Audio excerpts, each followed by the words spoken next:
అంతర్జాతీయ కృష్ణ చైతన్య సంఘ సంస్థాపకాచార్యులు పరమ పూజ్య శ్రీ శ్రీ భక్తి వేదాంత స్వామి వారి ఆధ్యాత్మిక జీవితంకు హరినామ సంకీర్తనే ఆధారం.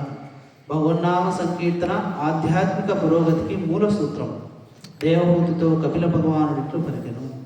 భక్తుడు ఆధ్యాత్మిక విషయాలను శ్రవణం చేయుటకే ఎల్లప్పుడూ ప్రయత్నిస్తూ భగవన్నామ సంకీర్తనలోనే తను కాలమును వినియోగింపవలెను. నామ సంకీర్తనశ్చ అని ప్రత్యేకంగా ఇక్కడ పేర్కొనబడినది. అనగా ఒకరు హరే కృష్ణ కృష్ణ కృష్ణ హరే హరే హరే రామ రామ రామ హరే అను పవిత్ర హరినామమును వ్యక్తిగతంగా గాని సామూహికంగా గాని కీర్తింపవలెను.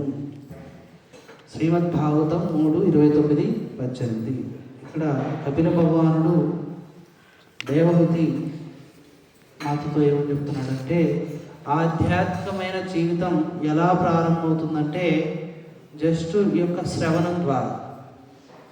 ఎప్పుడైతే మనం భగవంతుడికి సంబంధించిన లీలల్ని శ్రవణం చేస్తామో ఆ శ్రవణం ద్వారా భగవంతుడు మన హృదయంలోకి వెళ్ళి మన హృదయంలో ఉన్న కల్మషాలను తీసేసి అక్కడ ఒక మందిరాన్ని ఏర్పాటు చేస్తాడనమాట. ఎప్పుడైతే మనం నిరంతరం శ్రవణం చేస్తామో అప్పుడు మన నిరంతర శ్రవణం వల్ల మన హృదయంలో కామ క్రోధ లోభ మద మత్సర్యం ఇవన్నీ ఉంటాయి కదా, అవన్నీ వెళ్తాయి అన్నమాట.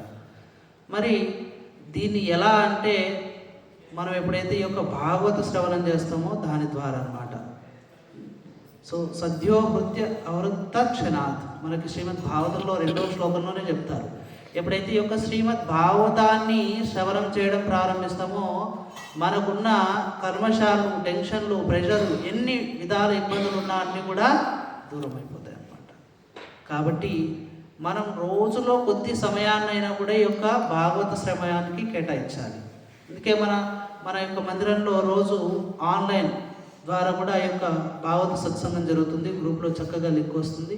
మీరందరూ కూడా జాయిన్ అయ్యి ఒక 30 నిమిషాలు శ్రవణం చేయొచ్చు అనమాట. 8 నుంచి 8:30 గంటల వరకు ఈ విధంగా శ్రవణం చేయొచ్చు అనమాట. ఎప్పుడైతే ఈ యొక్క శ్రవణం చేస్తామో అప్పుడు మన హృదయం శుద్ధ అవుతుంది. అప్పుడు మనకి ఈ యొక్క భగవన్నామము అలాగే భగవంతుని యొక్క భక్తియుత సేవ పట్ల రుచి అనేది పెరుగుతుంది. హరే కృష్ణ. శ్రీరామామృతంకి